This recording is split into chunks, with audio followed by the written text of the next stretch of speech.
بسم اللہ الرحمن الرحیم۔ اللہ جب کسی بندے کو دولت دینے والا ہوتا ہے تو پہلے 3 کڑوے گھونٹ ضرور پلاتا ہے۔ دولت آنے سے پہلے 3 تکلیفیں ضرور ملتی ہیں۔ زندگی میں اگر کبھی یہ تینوں یا ان 3 میں سے کوئی ایک تکلیف محسوس ہو تو سمجھ جانا کہ بس اب دولت آنے والی ہے۔ دولت آنے سے پہلے 3 تکلیفیں ضرور ملتی ہیں۔ پہلی تکلیف یہ ہے، معزز سامعین، کیا تم نے کبھی سوچا کچھ لوگ راتوں رات بدل کیوں جاتے ہیں؟ جو کل سڑکوں پر دھکے کھا رہے تھے آج ان کے پاس گاڑیاں، بنگلے اور عزت کیوں ہے؟ کیا تم نے کبھی محسوس کیا کہ دولت آنے سے پہلے زندگی اچانک بوجھ کیوں بن جاتی ہے؟ کیا یہ بدقسمتی ہے یا کسی آنے والی خوشحالی کی پیش خیمہ؟ لوگ سمجھتے ہیں کہ جب زندگی تنگ ہو جائے تو شاید اللہ ناراض ہو گیا ہے، لیکن حقیقت اس کے برعکس ہوتی ہے۔ جب تمہاری روح درد سے گزر رہی ہوتی ہے، جب تمہاری محنت بے اثر لگتی ہے، جب تم ہر دروازے سے خالی لوٹتے ہو، تو یاد رکھو یہی وہ لمحہ ہوتا ہے جب آسمان پر تمہارے لیے کچھ بڑا لکھا جا رہا ہوتا ہے۔ یہی وہ مقام ہے جہاں اللہ آزمائش کے پردے میں انعام چھپا دیتا ہے۔ دولت، عزت اور خوشحالی کبھی اچانک نہیں آتی۔ اللہ ہر اس بندے کو جو دولت دینے والا ہوتا ہے پہلے 3 کڑوے گھونٹ ضرور پلاتا ہے۔ 3 ایسی تکلیفیں جن سے گزرے بغیر کوئی بھی انسان بنے ہوئے انسان کا درجہ نہیں پا سکتا۔ یہ تکلیفیں روح کو چھیلتی ہیں، غرور کو مٹاتی ہیں، انسان کو اندر سے اس قابل بناتی ہے کہ وہ نعمت کو سنبھال سکے، اس میں برباد نہ ہو۔ اللہ چاہتا ہے کہ تم اندر سے تیار ہو جاؤ تاکہ جب دولت آئے تو وہ تمہیں بگاڑے نہیں بلکہ سنوار دے، کیونکہ دولت سے پہلے اللہ تمہیں قابل دولت بنانا چاہتا ہے۔ سوال یہ ہے، کیا تم ان تکلیفوں سے گزرنے کے لیے تیار ہو؟ کیا تم وہ درد سہ سکتے ہو جو خوشحالی کا پیش خیمہ ہو؟ کیونکہ یاد رکھو، جس پر اللہ مہربان ہوتا ہے اسے پہلے توڑ ضرورت ہے، اور جسے وہ توڑتا ہے اسے آخر کار بنا بھی دیتا ہے۔ آج ہم بات کریں گے ان 3 تکلیفوں کی جن سے گزرے بغیر دولت کبھی نہیں آتی اور خوشحالی کبھی پائیدار نہیں بنتی۔ دولت آنے سے پہلے 3 تکلیفیں ضرور ملتی ہیں۔ نمبر 1، تنہائی کی تکلیف۔ جب اللہ تمہیں دولت مند کر دینا چاہتا ہے تو تمہیں سب سے الگ کر دیتا ہے، سب سے تنہا کر دیتا ہے۔ دوست، رشتے، محفلیں سب دور ہو جاتی ہیں۔ جب اللہ تعالیٰ کسی بندے کو دولت مند بنانا چاہتا ہے تو سب سے پہلے وہ اس کے ارد گرد کے ماحول کو بدل دیتا ہے۔ زندگی کے رنگ جیسے مدھم ہو جاتے ہیں، محفلوں کی رونق جیسے ختم ہو جاتی ہے، دوستوں کی مسکراہٹوں میں بھی اجنبیت اتر آتی ہے، اور رشتہ داروں کی باتوں میں وہ گرم جوشی باقی نہیں رہتی۔ ایسا لگتا ہے جیسا دنیا بدل گئی ہو، مگر حقیقت میں دنیا نہیں بدلتی، اللہ تمہیں بدلنے والا ہوتا ہے۔ وہ تمہیں ایک ایسی تنہائی میں لے آتا ہے جہاں نہ کسی کی ہمدردی ہوتی ہے، نہ کسی کی صحبت، نہ کوئی کندھا۔ تم رہ جاتے ہو، صرف تمہارے آنسو، تمہاری سوچیں اور تمہارا رب۔ یہی تنہائی دراصل پہلا زینہ ہے دولت کے سفر کا، کیونکہ اللہ جانتا ہے کہ جب تک تم لوگوں پر تکیہ کرتے رہو گے تم اپنی اصل طاقت کو نہیں پہچانو گے۔ اس لیے وہ تمہیں سب سے کاٹ دیتا ہے تاکہ تم اپنی اصل بنیاد پر واپس آ سکو۔ تم سیکھو کہ سہارا صرف اللہ ہے، رزق کا دروازہ صرف وہی کھولتا ہے، عزت اور خوشحالی کا مالک بھی وہی ہے۔ پہلے یہ تنہائی بہت تکلیف دیتی ہے۔ دل چاہتا ہے کوئی بات کرے، کوئی سمجھائے، کوئی گلے لگائے، مگر ہر بار تمہیں خاموشی ملتی ہے، وہ خاموشی جو چیخوں سے زیادہ شور مچاتی ہے۔ اور یہی وہ لمحہ ہوتا ہے جب تم دل ہی دل میں کہتے ہو، یا اللہ میں تنہا ہو گیا ہوں۔ اللہ تمہاری یہی صدا سننا چاہتا ہے، وہ چاہتا ہے کہ تمہاری زبان سے نکلے، اب میں صرف تجھ پر بھروسہ کرتا ہوں۔ جب انسان اس مقام پر پہنچتا ہے تو سمجھو دروازے کھلنے والا ہوتا ہے، کیونکہ تنہائی انسان کو توڑتی نہیں، تراشتی ہے۔ جیسے سونا آگ میں تپ کر خالص بنتا ہے، ویسے انسان تنہائی کے درد سے گزر کر مضبوط اور خالص بنتا ہے۔ وہ لمحے جب تمہیں لگتا ہے کہ اب کوئی نہیں بچا، دراصل وہی لمحے ہوتے ہیں جب اللہ تمہارے قریب ہوتا ہے۔ وہ تمہاری خاموشی کو سنتا ہے، وہ تمہاری نیندوں کو سکون دیتا ہے، تمہارے دل میں نئے راستے پیدا کرتا ہے۔ دن گزرتے ہیں، اور تمہارے اندر کی دنیا بدلنے لگتی ہے، تمہاری سوچیں گہری ہو جاتی ہیں، تمہاری دعائیں پختہ ہو جاتی ہیں، تم اب لوگوں کے رویوں سے نہیں ٹوٹتے، بلکہ تمہارے اندر ایک نیا یقین جاگ اٹھتا ہے کہ میرا رب میرے ساتھ ہے۔ یہ یقین تمہیں نئی طاقت دیتا ہے، اور جب اللہ دیکھتا ہے کہ اب تم مضبوط ہو گئے ہو، اب تم لوگوں کے محتاج نہیں رہے، اب تم اس کے فیصلے پر راضی ہو، تو وہ تمہیں نوازنا شروع کر دیتا ہے۔ پھر وہی دنیا جس نے تمہیں تنہا چھوڑا تھا وہی تمہیں ڈھونڈنے لگتی ہے، وہی دوست، وہی رشتے، وہی لوگ تمہاری کامیابی کے قصے سننے لگتے ہیں، مگر تم اب وہ پرانا انسان نہیں رہے، تم بدل چکے ہو۔ تمہاری دولت کے ساتھ ساتھ شعور بھی ملا ہے، تمہیں عزت کے ساتھ سکون بھی ملا ہے، اور تم جانتے ہو یہ سب کسی انسان کی مہربانی نہیں بلکہ اس رب کی قدرت ہے جس نے تمہیں تنہائی کے امتحان سے گزارا۔ اللہ جب کسی کو دولت دیتا ہے تو صرف مال نہیں دیتا، وہ عقل دیتا ہے، صبر دیتا ہے، شکر دیتا ہے، مگر یہ سب حاصل کرنے کے لیے تمہیں تنہائی کے کٹھن راستے سے گزرنا پڑتا ہے۔ یہ وہ مرحلہ ہے جہاں انسان کے ارادے آزمائے جاتے ہیں، کوئی اس درد میں ٹوٹ جاتا ہے، کوئی اس درد میں نکھر جاتا ہے، جو نکھر جاتا ہے وہی دولت کے قابل بنتا ہے۔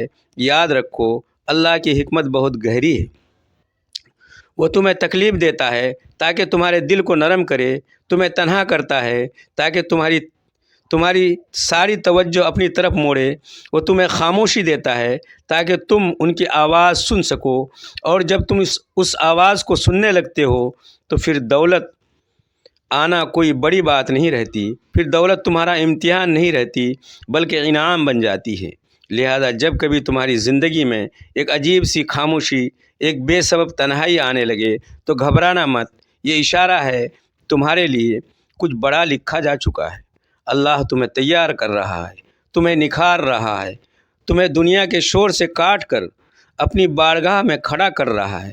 تمہارا کام صرف ایک ہے، صبر کرنا، شکر کرنا اور یقین رکھنا، کیونکہ تنہائی ہمیشہ محرومی نہیں ہوتی بلکہ آنے والی نعمتوں کی اطلاع ہوتی ہے، اور جب وہ لمحہ آتا ہے کہ دولت، عزت، سکون اور خوشحالی سب تمہاری دہلیز پر اترتے ہیں تو تم اپنے رب کے سامنے سجدہ ریز ہو کر یہی کہتے ہو، اے میرے اللہ، اگر تو نے مجھے اس تنہائی سے نہ گزارا ہوتا تو میں کبھی یہ جان ہی نہ پاتا کہ اصل سکون، اصل دولت اور اصل تعلق صرف تیرے ساتھ ہے۔ دولت آنے سے پہلے 3 تکلیفیں ضرور ملتی ہے۔ نمبر 2، صبر کی آزمائش۔ مولانا رومی فرماتے ہیں کہ صبر وہ دروازہ ہے جہاں سے اللہ کی رحمت داخل ہوتی ہے۔ یہ وہ دروازہ ہے جس پر کھڑے ہو کر انسان کو اپنی ساری توانائیاں، امیدیں، خوف اور خواہشیں آزمائش کی بھٹی میں ڈالنی پڑتی ہے۔ مولانا رومی فرماتے ہیں، صبر وہ دروازہ ہے جہاں سے اللہ کی رحمت داخل ہوتی ہے، مگر یہ دروازہ آسانی سے نہیں کھلتا، اس کے آگے کئی طوفان کھڑے ہوتے ہیں، کئی اندھیرے چھائے ہوتے ہیں، کئی آنسو بہانے پڑتے ہیں۔ جب اللہ تمہیں نوازنے والا ہوتا ہے تو وہ تمہارے صبر کا امتحان لیتا ہے، کبھی دیر کے ذریعے، کبھی محرومی کے ذریعے، کبھی قریب کی چیز کو تم سے چھین کر۔ تم دعا کرتے ہو، محنت کرتے ہو، سب کچھ کر گزرتے ہو، مگر دروازے بند رہتے ہیں۔ یہی وہ وقت ہوتا ہے جب تمہارے اندر 2 آوازیں جنم لیتی ہیں، ایک کہتی ہے چھوڑو، کچھ نہیں ہونے والا ہے، دوسری کہتی ہے رکو، اللہ دیکھ رہا ہے۔ اور جو انسان دوسری آواز کو مان لیتا ہے وہی اصل کامیاب ہوتا ہے۔ صبر کا مطلب ہے صرف خاموش رہنا نہیں بلکہ اپنے دل میں بغاوت نہ آنے دینا۔ صبر کا مطلب ہے دل میں درد بھی ہو، آنکھوں میں آنسو بھی ہو، مگر زبان سے اللہ پر شک کا ایک لفظ نہ نکلے۔ یہ وہ کیفیت ہے جہاں اللہ بندے کے ایمان کو تولتا ہے۔ وہ دیکھتا ہے کہ بندہ نعمت پر شکر کرتا ہے یا زحمت پر بھی یقین رکھتا ہے۔ صبر کی آزمائش میں وقت بہت سست چلتا ہے، لمحے جیسے پہاڑ بن جاتے ہیں، ہر دعا کا جواب جیسے تاخیر میں لپٹا ہوتا ہے، مگر یاد رکھو، اللہ دیر ضرور کرتا ہے، اندھیرا نہیں، جب جب وہ دیتا ہے تو دیر کا بھی بدل دے دیتا ہے۔ وہ تمہیں وہ چیز دیتا ہے جو تم نے مانگی بھی نہیں ہوتی مگر تمہارے لیے بہتر ہوتی ہے۔ کبھی تمہارے رزق میں رکاوٹ آتی ہے، کبھی صحت میں، کبھی رشتوں میں، کبھی عزت میں۔ تم سوچتے ہو یہ سب میرے ساتھ ہی کیوں ہو رہا ہے، مگر حقیقت یہ ہے کہ اللہ تعالیٰ تمہیں توڑ نہیں رہا بلکہ تمہیں طاقت دے رہا ہے، تمہیں اس قابل بنا رہا ہے کہ جب دولت آئے تو تم اس کے غرور میں مبتلا نہ ہو جاؤ بلکہ شکر میں جھک جاؤ۔ دولت سے پہلے صبر کی آزمائش اسی لیے آتی ہے تاکہ تمہارا دل نرم ہو جائے، تم جان سکو کہ کمی اور تکلیف میں بھی اللہ موجود ہے۔ جب تم یہ سیکھ جاتے ہو تو تمہاری دولت تمہیں بگاڑ نہیں سکتی، پھر تمہارا رویہ بدل جاتا ہے۔ پہلے تم چھوٹی چھوٹی چیزوں پر شکوہ کرتے تھے، اب تم خاموشی سے مسکرا کر کہتے ہو میرا رب بہتر جانتا ہے۔ یہ جملہ تمہارے ایمان کی علامت بن جاتا ہے اور یہی ایمان تمہارے رزق کے دروازے کھولتا ہے۔ صبر کا سفر لمبا ضرور ہوتا ہے مگر بے مقصد نہیں۔ اللہ ہر دن تمہیں تراشتا ہے، تمہارے اندر سے غرور، خود غرضی، شکایت اور بے صبری کو نکالتا ہے۔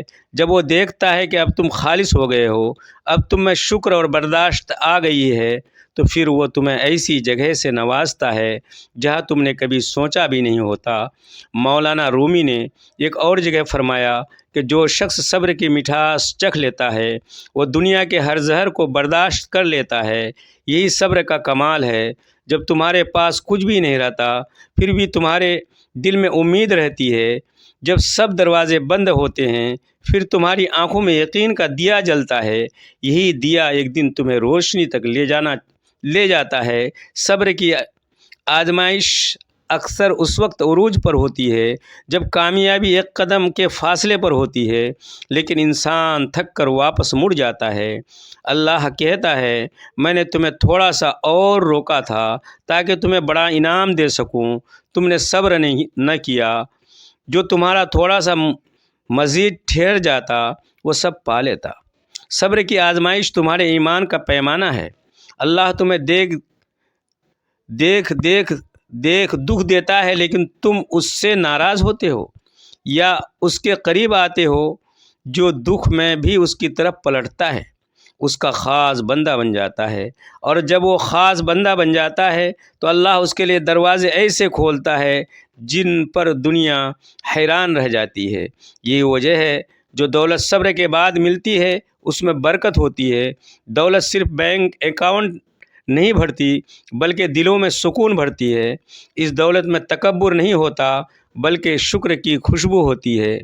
لہذا جب تمہاری زندگی میں سب کچھ سست ہو چلنے لگے، دعائیں رک جائیں، خواب ادھورے رہ جائیں، تو سمجھ لو کہ تم اللہ کے خاص امتحان میں ہو۔ تمہارے لیے دروازہ تیار ہے، بس تمہیں تھوڑا سا مزید صبر کرنا ہے، کیونکہ صبر ہمیشہ دیر سے رنگ دکھاتا ہے مگر جب دکھاتا ہے تو زندگی کا رنگ بھی بدل دیتا ہے۔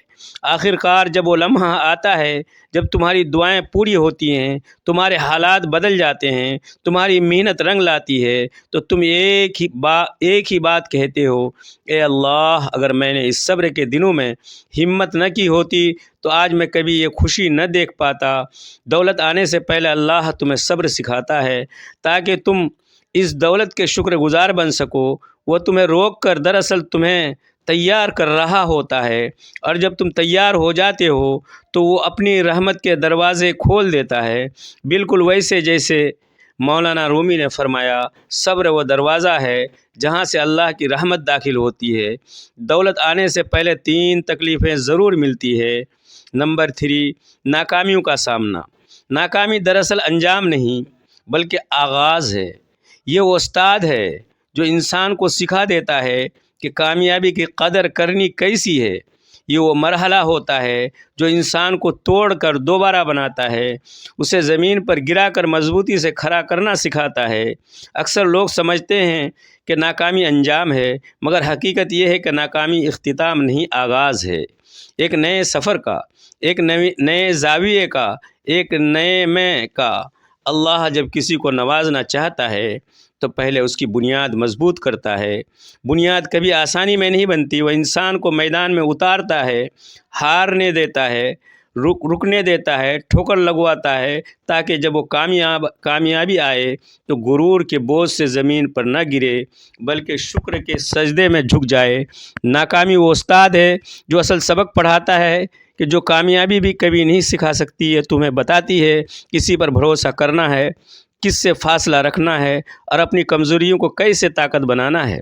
جب سب راستے بند ہوتے ہیں تب ایک اندرونی راستہ کھلتا ہے، وہ راستہ جو تمہیں خود تم تک لے جاتا ہے۔ ہر ناکامی تمہارے اندر ایک نیا شعور پیدا کرتی ہے۔ جب تم گرتے ہو تو تم اپنی صلاحیتوں کا اندازہ کرتے ہو، تمہیں پتہ چلتا ہے کہ تم میں برداشت کتنی ہے، تمہارے اندر کتنا یقین ہے، تمہارے دل میں ایمان کی جڑ کتنی گہری ہے۔ اور یہی وہ لمحہ ہوتا ہے جب اللہ تمہیں خود تم سے متعارف کراتا ہے۔ اکثر لوگ پہلے ناکامی پر ہمت ہار دیتے ہیں، وہ سمجھتے ہیں کہ شاید ان کی قسمت نہیں تھی، مگر اصل بات یہ ہے کہ اللہ جب بڑی کامیابی لکھتا ہے تو پہلے چھوٹی ناکامیوں کے ذریعے تمہیں بڑا بناتا ہے۔ وہ تمہارے صبر، تمہاری نیت، تمہارے جنون کو پرکھتا ہے۔ وہ دیکھتا ہے کہ تم اس خواب کے کتنے وفادار ہو جسے تم نے مانگا ہے۔ ناکامی تمہیں بے نقاب کرتی ہے، دنیا کے سامنے نہیں بلکہ تمہارے اپنے سامنے۔ تمہیں پتہ چلتا ہے کہ تم نے کہاں غلطی کی، کہاں جلدی کی، کہاں دعا میں اخلاص کم تھا۔ یہ تمہیں وہ شعور دیتی ہے جو کامیابی کے وقت تمہیں سنبھال کر رکھتا ہے، اور جب تم دوبارہ اٹھتے ہو تو پہلے جیسے نہیں رہتے، تم بدل چکے ہوتے ہو۔ تم میں وہ گہرائی آ چکی ہوتی ہے جو صرف ہار کے بعد ملتی ہے۔ اللہ کے نظام میں ناکامی اتفاق نہیں، تربیت ہے۔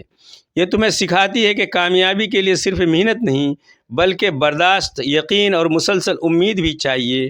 یہ تمہارے دل سے غرور کا زہر نکالتی ہے اور عاجزی کا رس بھر دیتی ہے۔ جب دولت آئے تو تم خود کو بڑا نہ سمجھو بلکہ اللہ کو بڑا سمجھو۔ یاد رکھو، ناکامی دراصل کامیابی کی سیڑھی ہے۔ ہر ٹھوکر تمہیں اوپر لے جا رہی ہوتی ہے۔ ہر بندہ دروازہ دراصل ایک ایسے دروازے کا اشارہ ہوتا ہے جو ابھی تم نے دیکھا نہیں۔ اللہ تمہیں وہاں سے روکتا ہے جہاں تمہارے لیے نقصان ہوتا ہے، تاکہ وہاں لے جائے جہاں تمہارے لیے رحمت چھپی ہوتی ہے۔ دنیا کے ہر کامیاب شخص نے پہلے ناکامیوں کا سامنا کیا۔ وہ گرا، ٹھہرا، پھر اٹھا۔ ناکامی نے اسے سمجھایا کہ دولت ملنے کے بعد غرور کیسے نہیں کرنا، عاجزی کیسے سیکھنی ہے۔ وہ لوگ جو کبھی ناکام نہیں ہوئے وہ کبھی گہرے نہیں ہوئے، کیونکہ آسانیوں میں انسان بڑا نہیں بنتا، تکلیفوں میں بنتا ہے۔ ناکام تمہیں دو راستے دیتی ہے، یا تم ہار مان لو یا تم دوبارہ اٹھ کر لڑو، اور جو دوبارہ اٹھتا ہے وہ دولت کا نہیں بلکہ تقدیر کا فاتح بنتا ہے۔ اللہ ایسے لوگوں کے لیے کہتا ہے، میں ان بندوں سے محبت کرتا ہوں جو گر کر بھی میری طرف پلٹتے ہیں۔ ناکامیوں کے وقت تمہارے اندر کی روشنی ٹمٹماتی ہے، ایسا لگتا ہے سب ختم ہو گیا، مگر وہی روشنی اگر تم سنبھال لو تو تمہاری راہ دکھانے والی بن جاتی ہے۔ اللہ تمہیں تاریکی میں رکھ کر تمہیں اپنی روشنی پہنچواتا ہے۔ وہ تمہیں خالی کر کے بھرنا چاہتا ہے، تمہیں روک کر آگے بڑھانا چاہتا ہے، تمہیں توڑ کر مکمل کرنا چاہتا ہے۔ مولانا رومی فرماتے ہیں، زخم وہ جگہ ہے جہاں سے روشنی تمہارے اندر داخل ہوتی ہے۔ ناکامی دراصل وہ زخم ہے جس سے تمہارے اندر کی روشنی نکلتی ہے۔ یہ تمہیں سکھاتی ہے کہ کامیابی صرف جیتنے میں نہیں بلکہ ہار کر بھی نہ رکنے میں ہے۔ اور پھر ایک دن آتا ہے جب تم وہی کام دوبارہ کرتے ہو جس میں کبھی ناکام ہوئے تھے، لیکن اس بار تمہارا انداز، تمہارا یقین، تمہارا ایمان بدل چکا ہوتا ہے۔ اب تمہاری سوچ میں گہرائی، عمل میں اخلاص اور دل میں یقین ہوتا ہے۔ اور تب اللہ کہتا ہے، اب یہ میرا بندہ تیار ہے، اب میں اسے وہ دوں گا جو اس نے کبھی سوچا بھی نہیں تھا۔ اسی لیے کہا جاتا ہے کہ ناکامی تمہیں روکتی نہیں بلکہ تمہیں رخ دکھاتی ہے اس سمت کا جہاں تمہیں جانا ہوتا ہے۔ یہ تمہاری زندگی کا وہ سبق ہے جو تمہیں آنے والی دولت کی حفاظت سکھاتا ہے، کیونکہ جو انسان ناکامی دیکھ چکا ہو کبھی غرور میں نہیں جیتا، وہ ہمیشہ شکر میں جیتا ہے۔ آخرکار جب دولت آتی ہے، عزت بڑھتی ہے، مقام بنتا ہے، تو تم پیچھے مڑ کر دیکھتے ہو اور کہتے ہو، اگر ناکامیاں نہ ہوتی تو میں یہ کامیابی سمجھ ہی نہیں پاتا۔ تمہارے ہر آنسو، ہر شکست، ہر رات کی نیند تمہاری تکلیف کے سفر کی اینٹ تھی، اور اللہ نے ہر ٹھوکر کو تمہارے لیے سیڑھی بنا دیا۔ اس لیے یاد رکھو، ناکامی انجام نہیں، آغاز ہے۔ یہ وہ استاد ہے جو تمہیں سکھاتا ہے کہ جب کامیابی آئے تو تم اس کی قدر کیسے کرو۔ یہ وہ مرحلہ ہے جو تمہیں دولت کے قابل بناتا ہے، اور جب تم یہ سبق سیکھ لیتے ہو تو دولت صرف تمہارے ہاتھوں میں نہیں، تمہارے دل میں بھی اترتی ہے۔ اے اللہ، ہمیں ناکامیوں میں صبر، شکستوں میں ہمت، اور آزمائشوں میں تیرا قرب عطا فرما۔ جب ہم گرتے ہیں تو ہمیں اٹھنے کی ہمت دے، جب روتے ہیں تو دل کے یقین دے کہ یہ آنسو کامیابی کی بنیاد ہیں۔ اے رب، ہمیں وہ بصیرت دے کہ ہم اپنی ہر ٹھوکر کو تیری عطا سمجھیں، ہر نقصان میں تیرا کرم دیکھیں، ہمارے دلوں کو غرور سے پاک کر دے، اور جب کامیابی عطا کرے تو ہمیں شکر گزار بندوں میں شامل فرما۔ اے رب، دولت ہمارے ہاتھوں میں رکھ، دلوں میں نہیں، ہمیں تیرے قرب کر دے، نہ کہ دنیا کے مغروروں میں۔ آمین۔ یہ بات یاد رکھیں، اللہ کی حکمت ہماری سمجھ سے بالاتر ہوتی ہے، اور یہ تکلیفیں دراصل ہماری روحانی نشوونما کے لیے ضروری ہے۔ جیسا کہ قرآن مجید میں ارشاد ہے، اللہ کی طرف سے آنے والی ہر چیز میں حکمت چھپی ہوتی ہے، اور ہمیں چاہیے کہ ہم ان آزمائشوں کو اللہ کی طرف سے ایک تحفہ سمجھیں جو ہمیں بہتر انسان بنانے میں مدد دیتا ہے۔ اسی طرح حدیث شریف میں آتا ہے کہ اللہ جسے چاہتا ہے اسے آزمائشوں سے گزار کر نوازتا ہے۔